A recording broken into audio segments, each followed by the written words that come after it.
Well, an epic new novel reimagines the life of the man who became the Buddha from the perspective of the woman who was at his side. Bestselling author Shyam Selvadurai joins us now with more on Mansions of the Moon. Good morning to you. Good morning, Annette.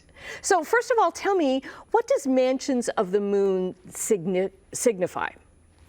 Well, it's a quote from one of the poems that the ancient nuns used to recite. I guess they collected these things, these women, the first nuns.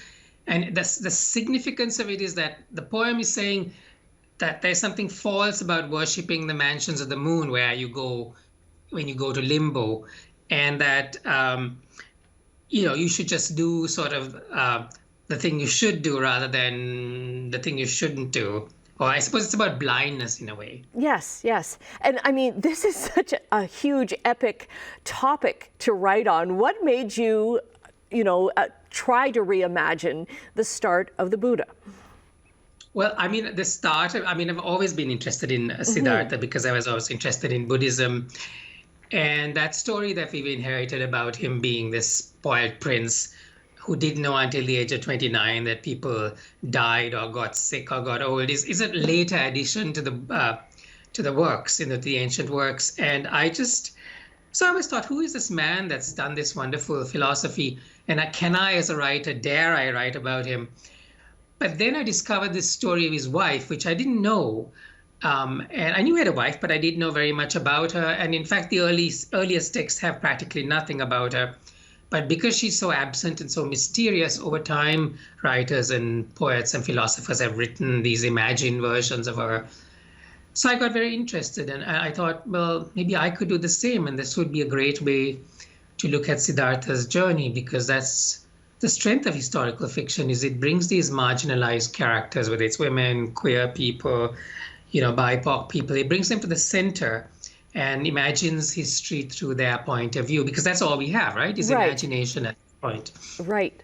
I really got swept up in this story as she gets kind of swept up in his life, and then for a while kind of gets off course, but then I love how she comes back and just how strong you made her.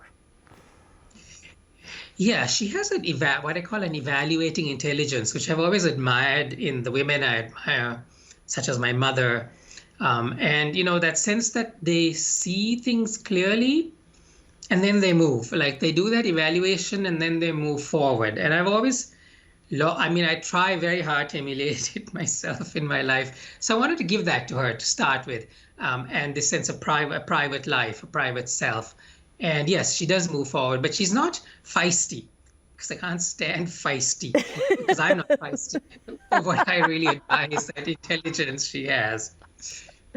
Yeah, she's very calm. She's a very calming influencer. Now, this book is just out. What's reaction been from fellow Buddhists?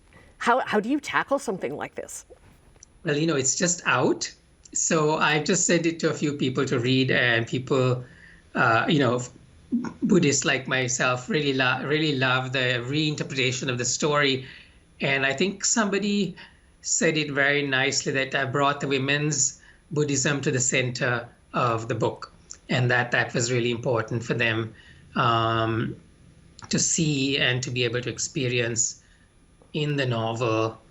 And that person said it actually reinvigorated their Buddhist practice. In fact, 2 people have said that to me, which I think is quite flattering, but it's just very early stages. And yes. One thing I know about a novel, you never know what to expect from the reaction. You just simply don't. Okay, I'm predicting very good reactions to this, as to many of your award-winning books. So, Shyam, thank you very much. Mansions of the Moon is out now. Thank you.